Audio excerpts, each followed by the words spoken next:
Welcome to Blue Rain Gallery's Artist Lecture Series. My name's Denise Pettyplace, and I'm the Executive Director. And this is our second artist lecture of the series, and we are so pleased to have Erin Currier here with us tonight presenting for you all. I'm also really pleased to see such a nice crowd here. I know there's a number of you that are from Santa Fe, but I see a lot of people from Taos as well, and also Albuquerque. So thank you for coming to this event. So we decided that we wanted to give the community and our collectors an opportunity to really connect with our artists, to learn a little bit more about their story, their process, their ideas, and we thought the Artist Lecture Series would be a great way to do that. So we are programming the Artist Lecture Series for the second Tuesday of every month, and we're going to keep it going year-round. We are excluding the month of August because we simply have too much going on in August. But for the month of July, we have a lecture scheduled with Jim Vogel. That lecture is titled The Creative Process and Debunking the Myth of the Muse. That is Tuesday, July 9th, 2019. In September, we will have an artist lecture here scheduled with Rick Allen. For those of you who don't know his work, he is known for his glass and metal spaceships and rocket ships.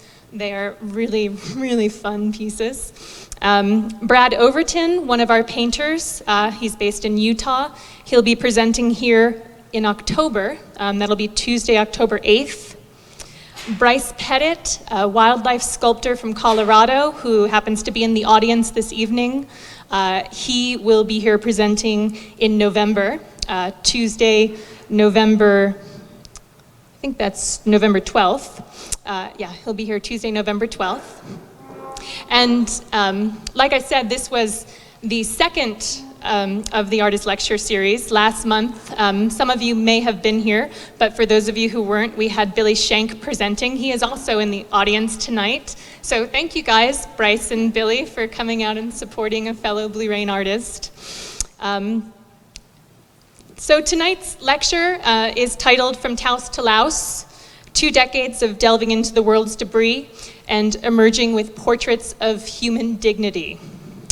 So Erin has presented or prepared a wonderful presentation for us.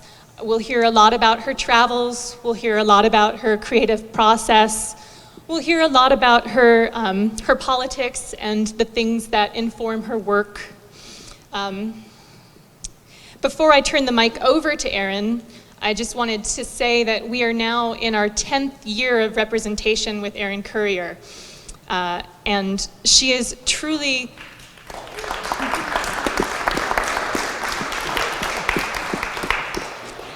she's truly a unique voice in contemporary art, and we are so proud to have her in our stable of artists. One of the things that has always struck me about Erin Currier's work is that her artwork truly is a full-fledged praxis.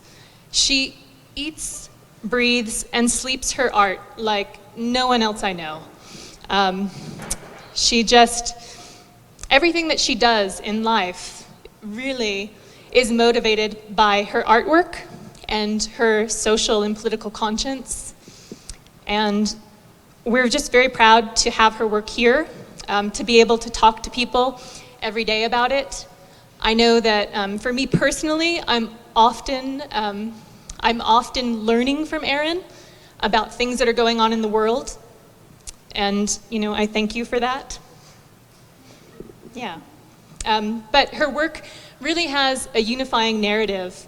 I mean, she does definitely illuminate the struggles in the world, the struggles that people have in the world, but she also really strives to find the things that bring us together as human beings.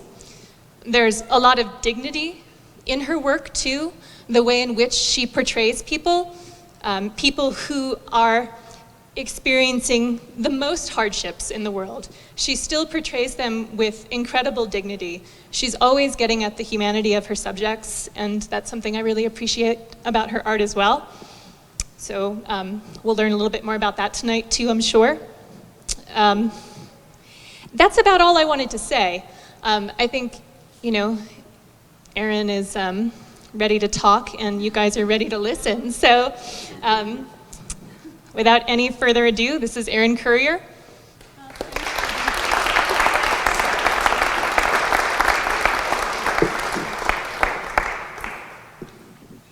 Thank you. First, I'd like to thank the Blue Rain Gallery, especially Denise Patty Place, for putting the lecture series together. I think it speaks to the gallery's dedication and commitment to not just their artists, but the community, to make a platform for social engagement that's beyond just the retail and the commercial. And like she mentioned,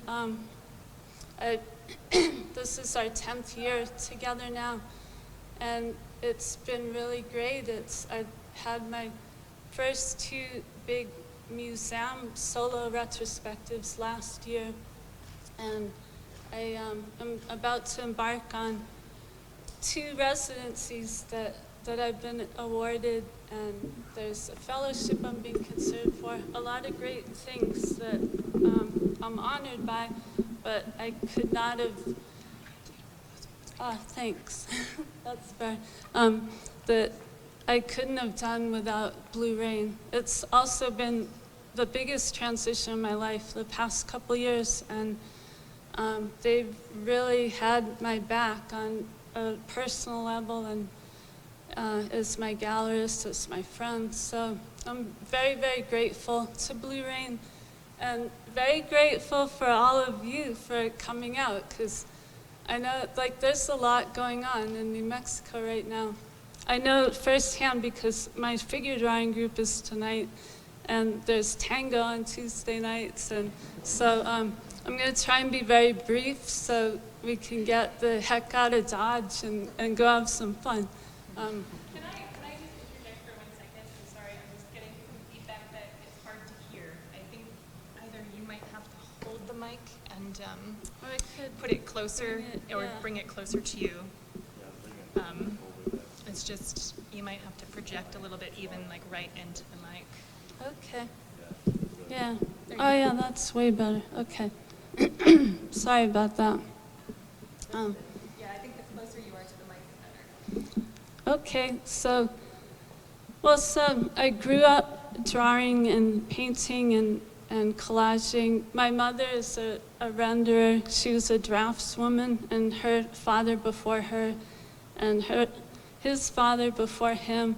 I'm from a whole family of renderers, and actually I'm a descendant of Nathaniel Currier, of the Currier and Ives fame, the New England lithographers. And I learned to draw before I could walk or talk.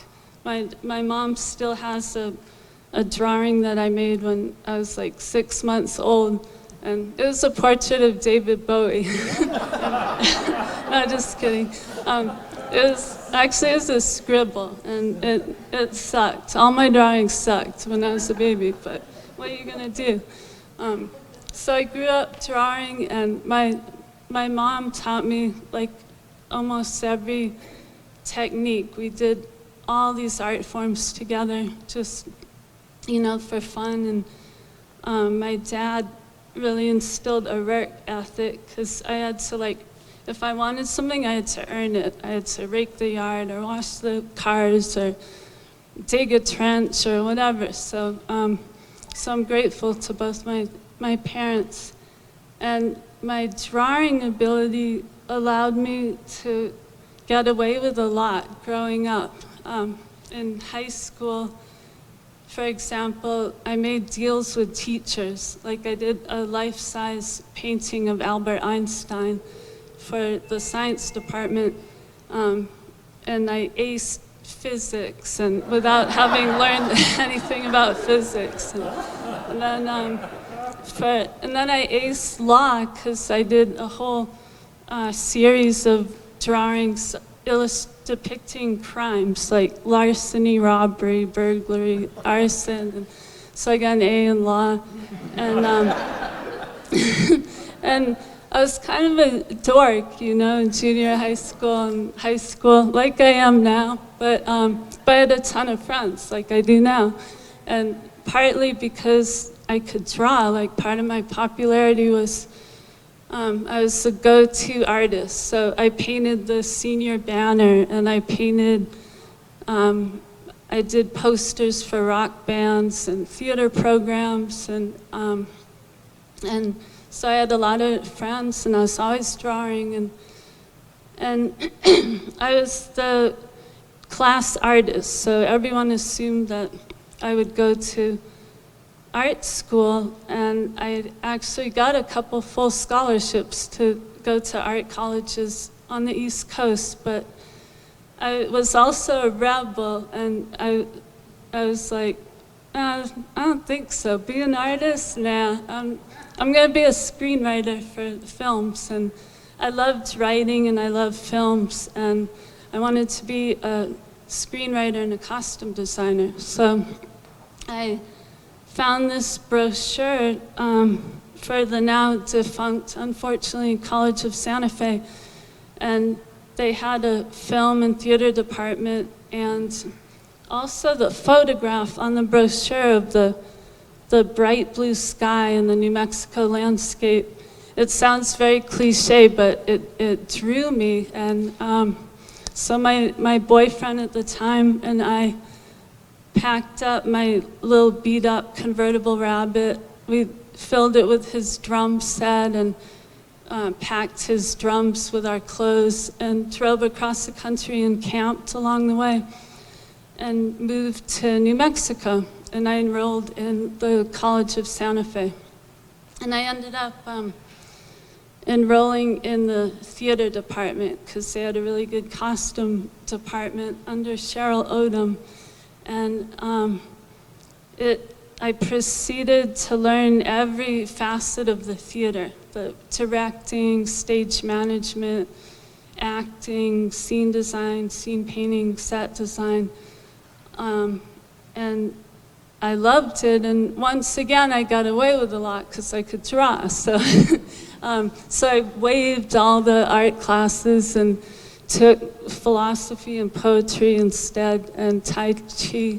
And in the costume department, I couldn't sew worth a crap. Like every time I sat down to the sewing machines, I would jam them and break them to the point to where like repair people had to be called in, and and everyone was like, Erin, how did you do this? Like, just trying to sew a seam. And so Cheryl quickly was wise to like, well, let's have her paint. And so we did, for example, this production of Midsummer Night's Dream, and I dyed all the body stockings of the fairies to match their skin tones, and then painted like mustard seeds and pea blossoms and cobwebs, and they were really cool. And just things like that, distressing costumes, dyeing, I was good at, and I was very good at scene painting.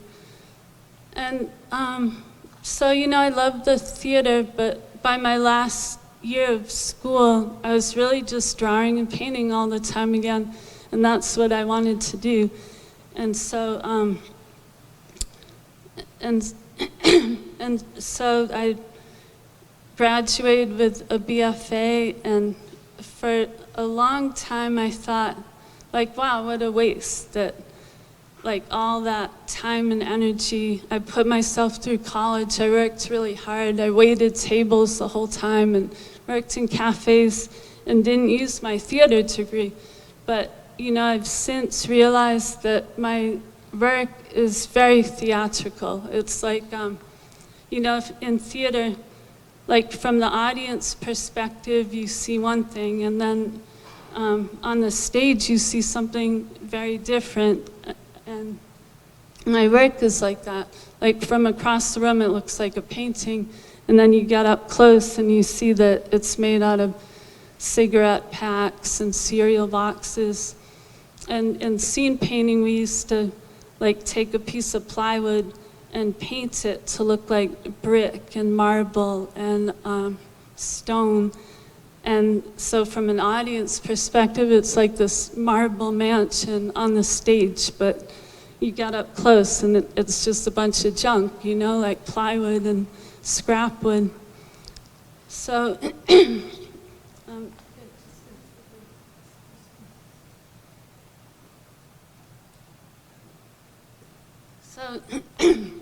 I graduated college and I moved to Taos with my partner, Anthony Hassett, who many of you knew and loved, my soulmate and the love of my life of 21 years. And we moved to Taos together, and we were doing a lot of Buddhist practice and Buddhist meditation and Thangka painting. And I was doing Thangka painting, and I got a job in a coffee shop, and I was struck by how much trash we threw away every single day. And so I started gathering all the trash from at the end of my shift and making Buddhist deities out of coffee shop trash. And that's the first piece I want to show you. So this is the very first trash piece that I did, and it's a Buddha made out of coffee shop trash. Like you can see the half and half containers and the tea wrappers. These are all equal packets and coffee beans, and his body's made out of those cup holders. And it was Anthony who said, "Oh my God, this is so cool. Nobody's doing anything like this. We gotta frame it and take it over to the coffee shop and hang it up." And so we did. And the owners of the coffee shop loved it, and they offered me a show. And that was my very first solo show in 1998 at the Southside Bean Coffee Shop in Taos, New Mexico. And that's a green tara made out of, you see all the sweet and low wrappers in the background, and these are all tea wrappers. And I did tons of these deities, and the show was very well received.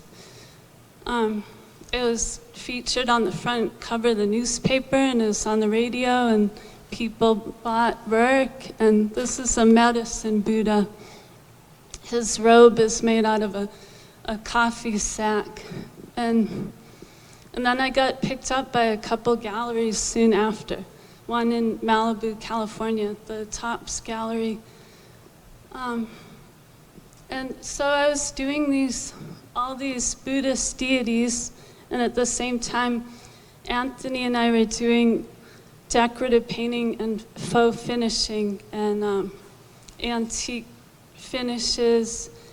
And he was brilliant at that. He had a small business doing that. And I was kind of a shoo-in because it's like scene painting. And so we put together this great team of artists, Christy McAllister and Jack Smith and Roscoe and Annie Lopez. And we did all these like murals and antique finishes. And we again, it was theatrical because you take a door well, for example, that's brand new, made out of pine, and you match it to some door from Afghanistan from like the 11th century. So it's like all this distressing, and to integrate the two pieces.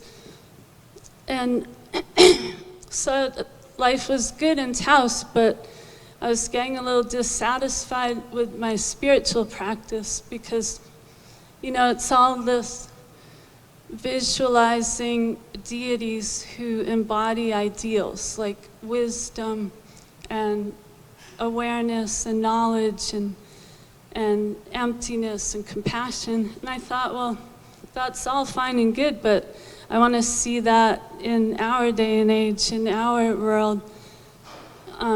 So I was reading Taylor Branch's Parting the Waters about the civil rights movement, and that's where I found it. It's like I found for every Martin Luther King Jr., there's thousands of people who equally dedicated their lives, or equally courageous, some who even gave their lives for equality and dignity. So I began doing civil rights figures as Buddhist deities. Like this one is Septima Clark, who taught hundreds of people to read and write so they could vote. And it's her as Prajnaparamita, the goddess of wisdom. And this is Angela Davis as the Green Tara, again made out of trash. And I did tons of them, like Bob Moses and Zora Neale Hurston.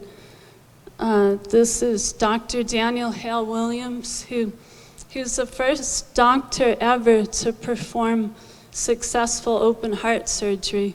And he was African American, and you never hear about him. And so I did a portrait of him as a medicine Buddha. And and so I was selling this work, and we were making money doing the decorative painting, and we were able to save up enough money to take our first big trip around the world.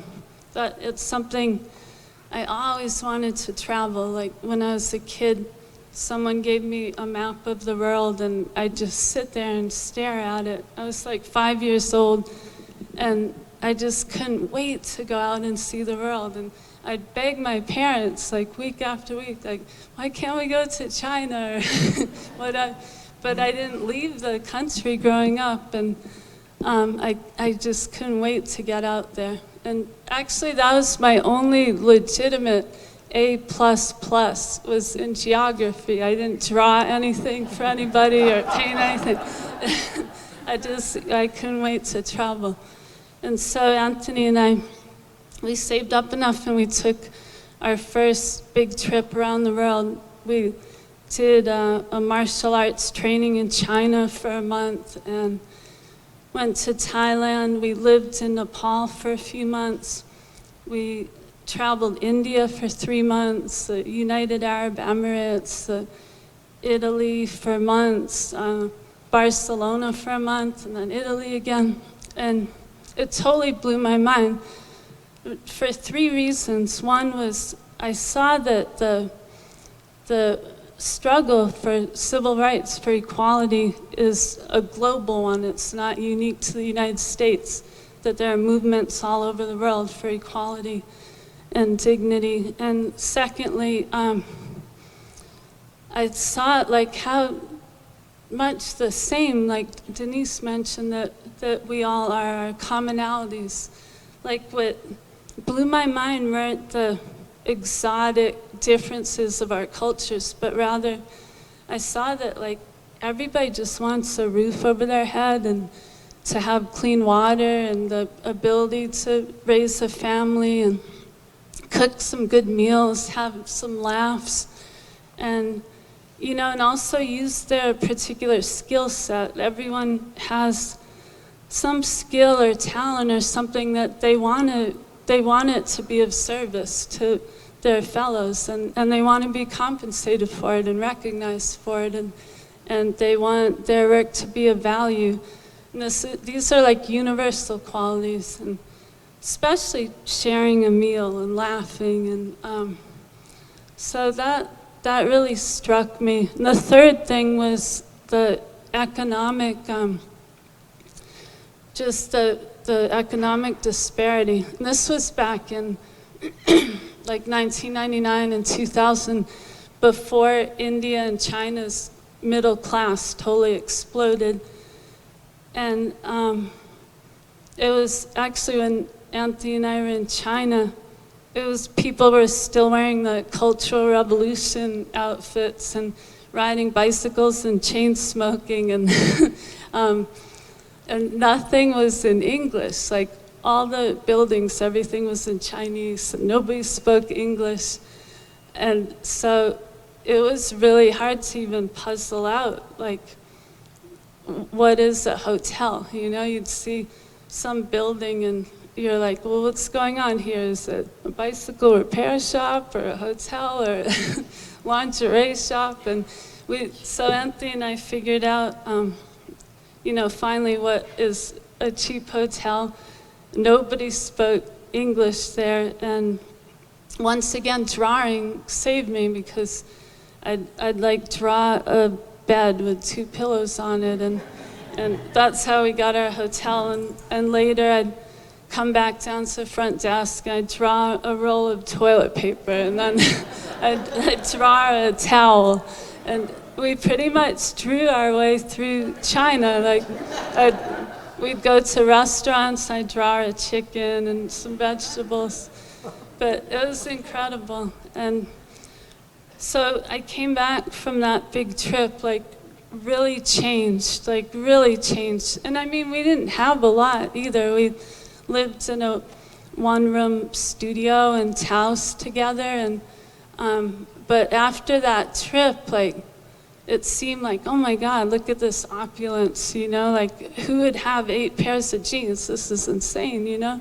And after living in a backpack, and it changed me. And so I did, let's see, that was my next series. It was the first solo show I did at a gallery, and it was called the Liberation Series. This is an Indian beggar as Hale. It's 6 feet tall, and so I mean, I transitioned from doing civil rights activists as Buddhist deities to then everybody, to beggars and workers, and so that's Kali, and then there's Shiva, an Indian beggar as Shiva. And the cow is made out of McDonald's wrappers from China that are all in Chinese. And I also did a whole series of women in this liberation series, of women with their mouths covered, because all over the world I saw, like, women totally knew everything that was going on, and yet they had no voice in terms of like what kind of society they wanted to live in and how to structure their realities. And so I did this Hindi brides piece and Muslim widows with their mouths covered but their eyes seeing everything, and Zapatistas, and I did Chinese workers, and it was a whole big series. And then in contrast, I did these Western women that were the opposite, these women who have a voice and have a say, but they were blind to the plight of their sisters all over the world. And I called this one White Zombies. And it's kind of tongue-in-cheek, because like their bodies are made out of Philadelphia cream cheese and cornflakes, and there's like cornflake boxes and white sugar. And I have all this ephemera from that band White Zombies in the background. And so, excuse me. So Anthony and I continued to travel. It's all we wanted to do. And so whenever we'd have a little bit of money, we'd just buy plane tickets and go. And our next big trip was to South America for the first time, for 7 months. And we traveled to Bolivia, Peru, Chile, Argentina, Uruguay, Paraguay, and Brazil. And again, it totally blew my mind, because growing up in New England, you'd think that south of the border is just one big narco trafficking jungle, you know? But then you get down there and it's a whole universe of like every, you know, all these indigenous communities and a myriad of languages, and every ethnicity, every religion is practiced, the whole LGBTQ scene, and tango and salsa and all this like rich music and dancing and samba, and a rich literary tradition. And so that really affected me. I loved it. And you have to remember, I mean, you guys are all like, well, yeah. But this is before social media. And now, like, we see everything in every corner of the earth. But at the time, like, you just didn't know that there's this whole universe down there and all these languages and peoples, and or I didn't anyway, and I very much loved it. So I did this whole series when I came back called The Other America, and I came back questioning the whole idea of what it means to be American, and because all these people in South America are also Americans. And so I did, for example, sorry, this is a really bad old slide, but it's Bolivian shoe shine boys and Quechua women of Peru. And I did Aymara women and Argentine soccer players and Brazilian girls, Chilean schoolgirls, all these Americans. And I also started rethinking, like, you know, our conditioning here in the United States to, I think that we have this visual image of an American that can be really limiting and exclusionary. And so I wanted to confront that assumption in people. So I did, for example, the Black Panther Party. And this is Huey Newton and Eldridge Cleaver, Bobby Seale.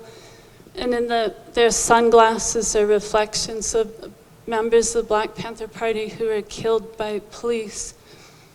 And I also did, well, and we went on to travel Central and South America, and I continued along this theme of who's American, and these Americans are the mothers of the Sandinistas. And I actually met this woman in Nicaragua. And then here's a piece I did called American Schoolgirls, and they're Native American schoolgirls. It should be called the Real American Schoolgirls. And this one is American Schoolboys, and it's Matthew Shepard, Emmett Till, and Bobby Hutton, all boys killed in the U.S. for, you know, being gay and black. And it's kind of you know, the colors of the American flag, the red, white, and blue. So one thing that's been really important to me in my work is I look back at art history, and this is the main intention of my work. All of portraiture has traditionally been relegated to only the people who can afford it, like the very elite. Portraits have been something of a luxury for the elite class, like kings and emperors and oil barons and CEOs. And so what I've wanted to do is play a counterbalance to that and create portraits of people among us who do the lowliest tasks, you know, like women who clean bathrooms and men who shine shoes and day laborers. Like this piece is of day laborers. And here's a woman who cleans bathrooms. But I've kind of strived to make portraits, objects of like homage to the person, and to elevate everyone through, portraiture, through that acknowledgement. This is a shoe shine man of Ecuador. That one's like 7 feet tall. And a girl who runs a kiosk in Argentina. Because I feel that, ultimately, women who clean bathrooms are equally, if not more, worthy of the Chancellor of Germany or the Queen of England or the President of the United States for a portrait, And so here's another one speaking to that idea of what is American. This one's called American Schoolgirls as well. And it's interesting because so many people have seen this and said, oh, I love this painting of these girls, and what country are they from? And then they see the title, like, oh, American Schoolgirls. So just a couple more things I wanted to touch on, and then you all can ask questions if you'd like. One is, so Anthony and I traveled to over 50 countries, and for many years, many months, and all of my travels have been very inspiring, but there was one in particular that like the two I laid out for you, that really blew my mind and kind of changed my philosophy in a deep way. And that was, when we were living in Berlin and doing this artist residency, we visited a friend of ours in Lebanon who's teaching urban design, and in Beirut, and we traveled Lebanon, and that was inspiring. And he encouraged us, like, you guys got to go to Syria. It's such a rich culture, and the people are wonderful. And so Anthony and I went to the Syrian embassy and spent hours there, spent like a day there, and it was packed with people. And finally they turned us away, and what had happened was, like, on that day was when this whole epic nightmare in Syria began, and which is going on to this day. Like, they shut the border down that day for years and years. And so the following morning, Anthony and I woke up and looked at each other, and we both said, let's go to Egypt. And we found a cheap ticket, and it was right after Mubarak had been ousted, and it was right during the revolution, like not even a month after he'd been ousted. And we got on this plane to Egypt, and it was like practically an empty plane. There are like 3 Lebanese and Egyptian women, a couple babies, and hundreds of empty seats. And there are moments when I thought, like, oh my God, what, are we insane, But we did it, and we went to Egypt, and it was this window in which there was no government, no police, and very little military. It was like civilians running their own country. And we entered through passport control, and the passport control consisted of civilians with a clipboard writing our names in pencil. And I looked at the clipboard, and all the names were in Arabic, and then it was Tony and I with pencil. And then we went to Cairo, and we found this cheap hotel, and we are the only ones there, except there's this Italian journalist trying to get into Libya. And it was run by this big Egyptian family. There are all these young guys and a couple of girls, and they'd stay up late into the night debating what kind of country they wanted to create. It was really exciting. And then same thing in the streets. Like, there's all these young people with clipboards I talked to drawing up a mandate for their own constitution and cleaning the streets and directing traffic. I'd go to the Egyptian Museum several times, and it's packed with Egyptians, like newly proud of their culture and their civilization. And I mean, I know things have changed there, but what was important for me was I saw this window where it was literally 28 million Egyptians in Cairo, and Tony and I, and maybe a handful of other travelers the whole time we were there, but everybody was really cool. They were really gracious and kind and wanted to make sure we were comfortable.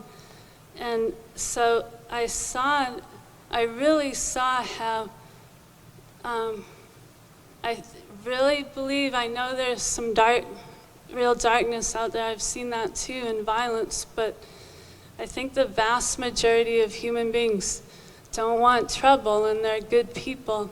And that the divisions come from above, come from a very small amount of, world leaders who really profit off trying to divide us and instill this fear in one another.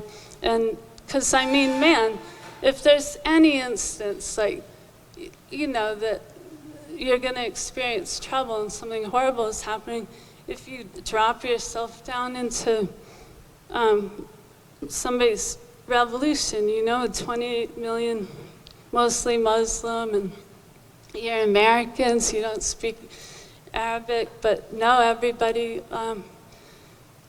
was really kind. And so I've kind of taken that into my work. I've since read a lot and studied a lot and seen that, like, all these windows throughout history where people have governed themselves and in a non-violent way. Like, so many indigenous tribes throughout history, so many examples that were not taught in school of, like, instances, where escaped slaves, both black and white, and soldiers, escaped British soldiers, and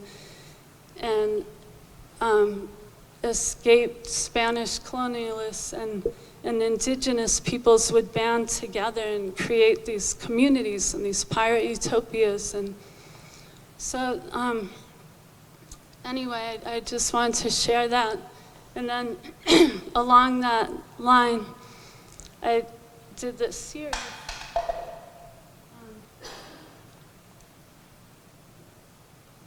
where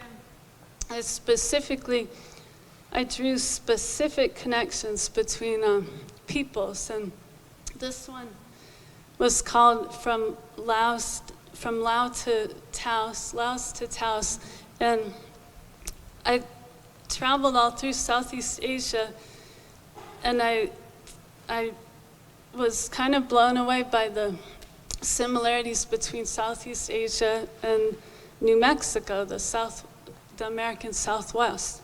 Like, for example, this is a Thai tuk-tuk driver from Chiang Mai, and some of you might know they have this whole tuk-tuk scene in Southeast Asia that reminded me very much of the lowrider scene in New Mexico, where, like, they trick out these vehicles and do these custom paint jobs and all this chrome, and there's all this pride in each unique tuk-tuk. It's like a work of art.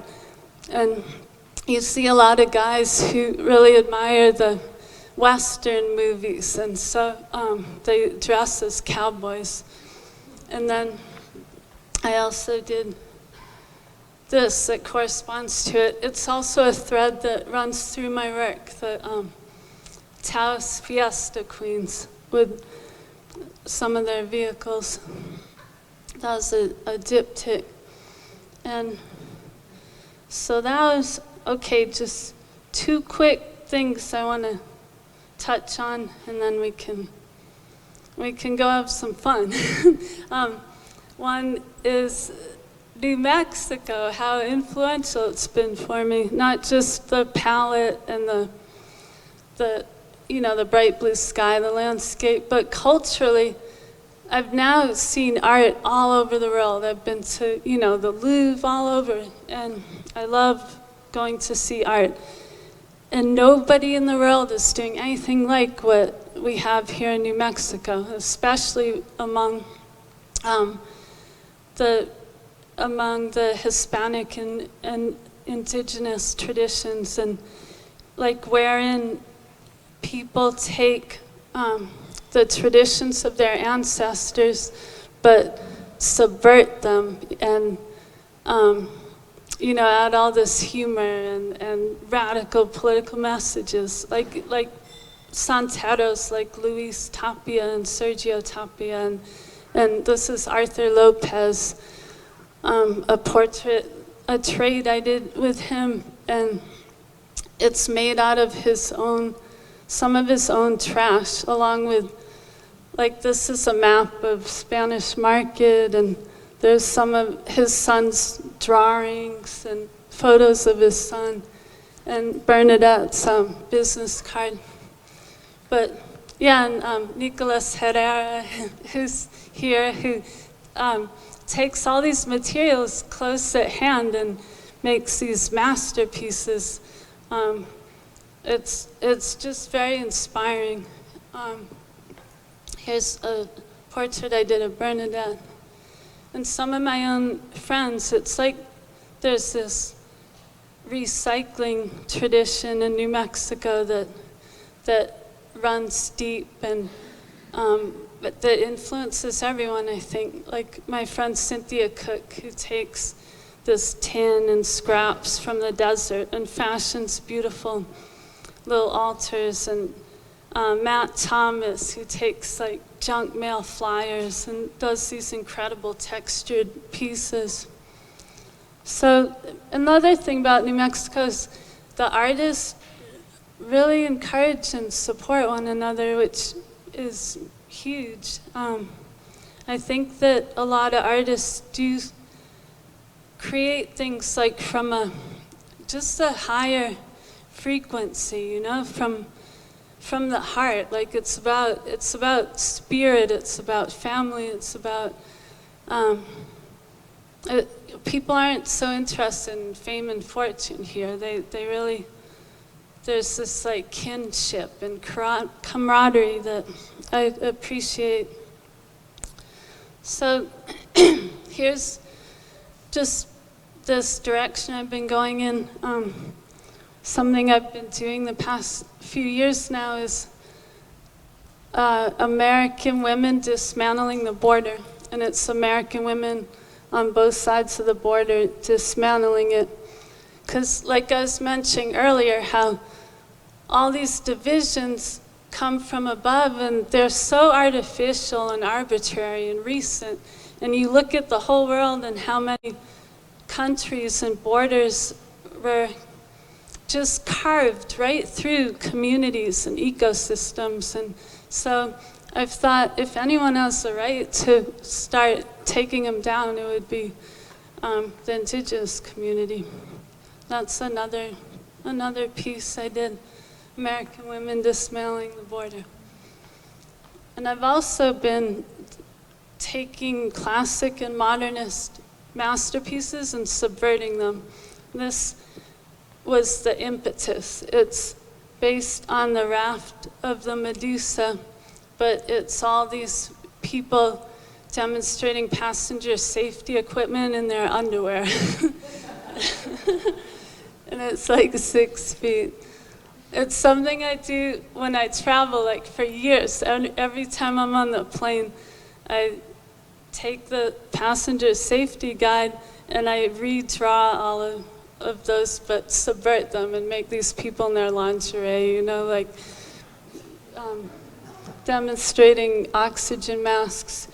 And I mean, the point I'm making is because, come on, they're trying to tell us that this little oxygen mask and a rubber float is going to save us. And so I'm kind of poking fun at the whole thing with with my subversions. Like there's one right there from that series of, it's Michelangelo demonstrating a flotation device. And then this one is, this was the first impetus of that series. It's after Frida Kahlo's On the Bus painting, only it's this whole range of people, of Muslims of every class from different countries. And just like Frida's piece was also about class and ethnicity and race. Like there's an Afghanistani woman, and a Saudi couple, and a Turkish woman, and on an airplane. It's called Friendly Skies. And it's like poking fun at that assumption of like, you get on a plane and again, like, there's this conditioning for us to believe that we see a certain kind of person and we're supposed to feel fear, and which is nonsense. And so here's another one, a recent one from that series, and it's American Women Dismantling the Border after Delacroix's Liberty Leading the People.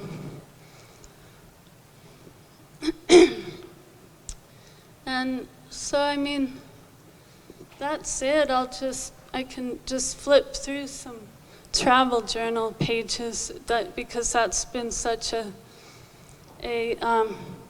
key element of my work. And I can't emphasize enough how drawing, like, not only did it get me through school and allow me to get away with a lot and make friends and wave classes, but it's such a way of connecting with people. When, like, I can't tell you how often I've been on, for instance, a train in Morocco, and I'll start drawing a little girl, and then she's excited about the drawing, and then her parents come over and look, and then someone else wants to be drawn, and then somebody's drawing me, and then before you know it, like and none of us speak the same language, and then somebody's pulling out like sandwiches, and the music starts playing, and suddenly it's just this amazing connection that transcends language, the power of art. And recently I went to a colleague of mine's talk, Chanupa, who a lot of you are familiar with his work, and he said something that stuck with me, which is that people go into galleries and museums and they want to see themselves. And I think that's what's powerful about a drawing or a portrait, is that someone sees themselves, and hopefully, my hope with my work is they not only see themselves, but they see somebody, like this Yemeni Abdul Rahman, and they see their own nephew or neighbor or son when they look at it. And and that, if you take anything away from my talk at all, I'd say just acknowledge the people around you, especially, like people who collect your garbage and bus boys, and so many people are doing all these incredible things in the world, environmentally, and, journalists and activists and writers, but like, how do they treat the bus boy? Like, that is the measure of a man to me. Like, doesn't matter. Nothing else matters. It's like, are we kind to each other? Whoever's in front of you, are you going to treat them with respect and kindness? And that's the bottom line of my work. So that's it. And now I mean, if somebody wants to take their clothes off and model, we can all try you and have a figure drawing group here. Or you can ask questions. Or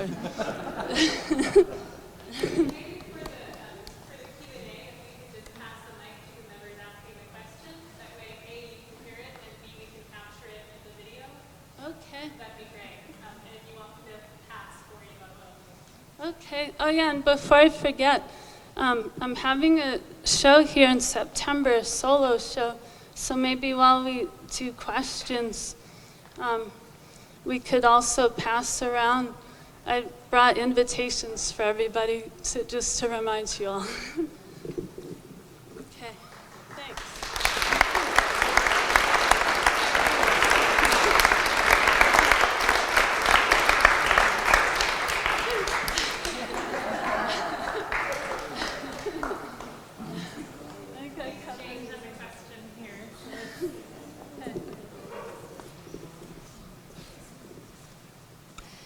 Erin, I want to thank you for an absolutely incredible presentation. Oh, thanks. Enjoyed it immensely. I've enjoyed your work for a long time. My question is, do you, on all your works, like here, do you draw them first and then you apply whatever matter you want to apply to? Yeah, every single one I sketch out. Every single piece I first draw onto the panel in Sharpie marker, and then I paint it, and then it's very much a spiritual practice because I get to a place where it's a finished painting that I'm happy with, and then I have to glue trash all over it and hope that it comes back. And often I sketch things out first as well, like, you know, on my travels. Like, for example, this piece here, you can see, well, she's around the corner, but that was a sketch for that big panel there. Okay, thanks. So, did you and Anthony did people question why you were taking all this garbage? Like, when you had paper, like, they go through your bag and it's just full of trash? Yeah, there were those instances. Thank you.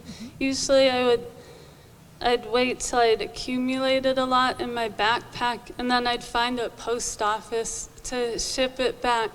And that in and of itself was like an all-day adventure sometimes. And like in India, they sew them. They put it all in cloth, and they painstakingly like sew it all closed and before they mail it. And yeah, but like going through customs a couple times, going back into the United States, like this, I remember this one guy was like, what is all of this? And and he was very suspicious. He had his gloves on. But then, you know, we told him about my art, and then I started showing him photographs of it.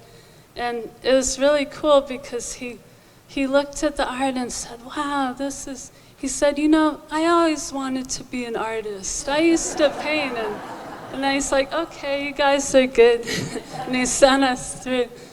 And then another time, well, the great thing about trash is nobody steals it. And so, like, I sent a box from Uruguay, and we had bought all these great gifts for people, and some swanky shoes, and we stuffed the shoes with gifts, and then the rest of it was trash. And it arrived like months later, and the box had been slit open, and the shoes and the gifts were gone, but all the trash made it.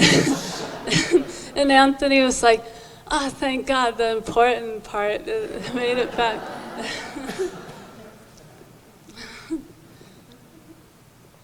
Oh, thanks. That's That's why Denise has such a great figure. Thank you, Erin, for humanizing deities and for deifying humans, and for, with your art, subverting power structures by putting power into forms that have been historically and traditionally and currently without power, in a way that's using your own privilege to be able to uplift. And I noticed that you have the names of the subjects, which is another restoration of their status that they don't usually get as in the roles that they have.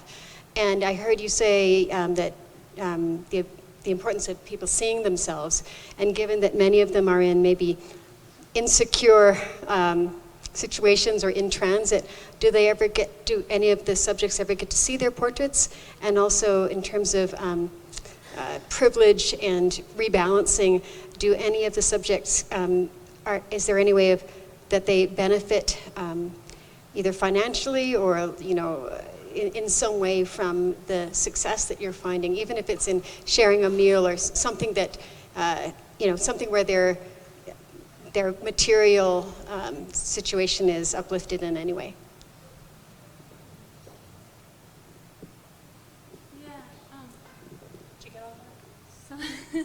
Yeah, I guess, thank you. I'll answer the last question first, which is if they're benefiting materially, the subjects that I draw and paint. Well, some of them are composites of people, so they're not actual people. They're composites of all the different sketches I've done.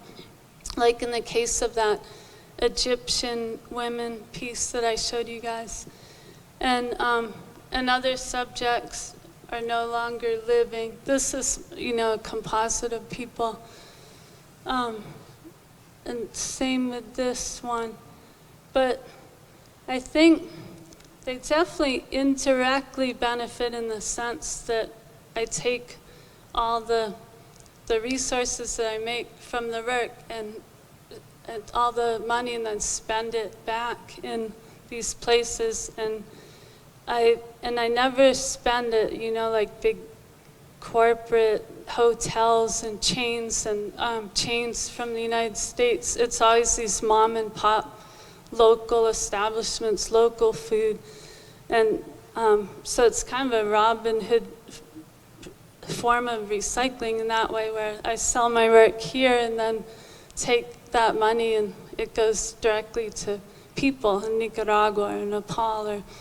But then they've also benefited in the sense that, I've been able to donate in some cases, like part of the proceeds of a piece to a particular situation. Like I did a big painting of incarcerated firefighters, female firefighters, and was able to donate to the ACLU, who are fighting for higher wages for those workers, and situations like that. And then I think you asked if the people see the work, and I never show anyone any portraits I did of them.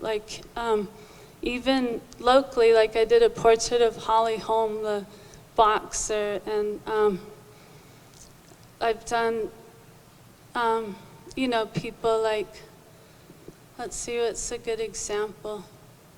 Well, interestingly, often they find their portrait, somehow they come across it. And I got a letter from Leela Downs, who saw the portrait that I did of her, and she really liked it. And in the case of that Coretta Scott King as Our Lady of Sorrow, that actor Martin Sheen had bought that portrait and gave it to Coretta Scott King as a gift, and she later wrote me a letter. But it's interesting how some strange things have happened. I did a portrait of Amanda Luisa Espinosa, a Sandinista who was killed, and one of her childhood friends ended up seeing the portrait. So I like it to be more organic like that. I don't, and hopefully, and I try and make every piece a total homage to the person. I admire them. So hopefully they'll like it. maybe I'm scared to show people too. Like, oh, I drew this of you. Anyone else have a question?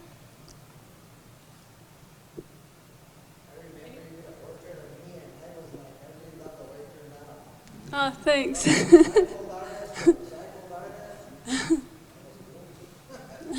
Thanks.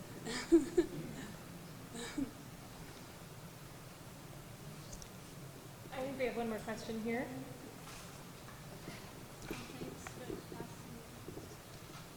In listening to you today, I think you should go and talk all over the country. Oh, no way. Thank you. You're too kind. I was speaking to her. Any other questions for Erin this evening? One back here. So, thank you very much. I really enjoyed how you told us the history of, your history. And I kept wondering, damn, how much I missed out on because I didn't know how to draw. Like, is it too late? It really sounds like drawing created, a world, not just on the canvas, but in the world with people. So anyway, thank you very much. More of a comment than a question. Thank you very much. Anyone else? Anyone else? Hi, I was just wondering if you could tell us about a typical day in your studio. What would that be like? There are more cards too, if anyone didn't get one. Oh, thank you. Thanks for the running around. Well, I get up in the morning and make coffee first before anything else. And shower and do my makeup, do my spiritual practice, work out, and go for a long walk. And all that takes a little time. And then I get to work. And so I try to get chores out of the way, or if I'm going to meet a friend for coffee or something. And then I like to work 3 or 4 hours, and then I have to take a break and go for another walk, or do something, meet friends for dinner or whatever, and then I can work another 3 or 4 hours. And so I pretty much work every day, but it varies. Like maybe it's only 3 or 4 hours, and then other times it's 12 hours. But I think I tend to average maybe 6 hours a day, 7 days a week.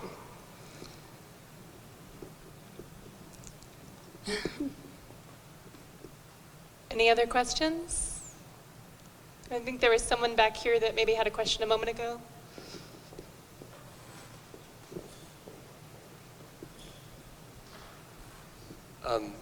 I'm just curious, being in all these different countries, when you felt scared maybe, you seem like a person who has this aura around you that I think probably is very disarming to people, and I think that's wonderful. But were there times, or when you were in situations where you felt maybe unsafe or unsure, vulnerable, what did you do to get through those times?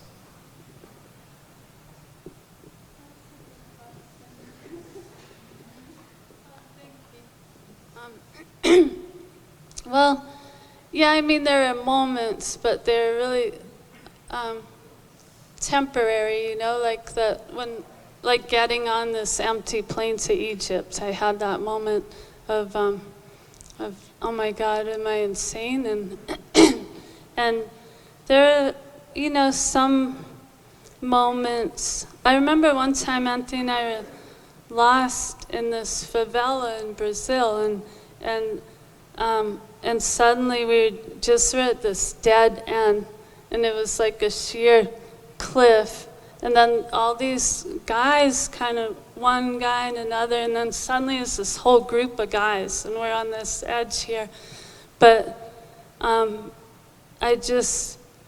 I don't know, we kind of looked to each other and we both like turned right around and stared at them and, hey, how's it going? And do you know how we can, the way back? And like we just started talking, being super friendly and staring them in the eyes, and it was fine. But I guess the one time, you know, and this is interesting because it's not only the one time I felt real fear, but also I could see where prejudice and discrimination and racism could take root. And it's in the sense that when I traveled in India, the times I would go off on my own traveling, well, I mean, even when I was with Anthony in big crowds, I dress like really modestly. I always try and dress how people dress.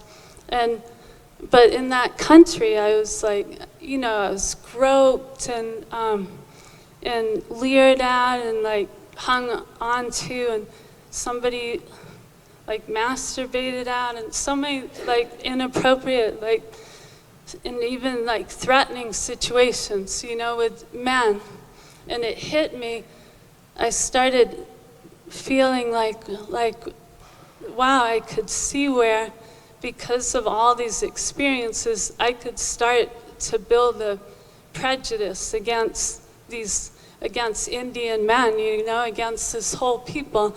But I didn't. I saw it and I turned it around and I thought, no, that would be wrong, because there are also all these men that were really kind and great, and Anthony and I made friends, and even a time when I was like on my own and like boys and men started following me, this big group, and I started feeling threatened. But it was another guy who kind of stepped in and then and saved me. So I think, I mean, I can see a propensity if someone has an experience with a certain, a person of a certain place or gender or whatever, but it's always, like I'd always want to question my own assumptions as well and break through them. So hopefully that answered your question. Any other questions?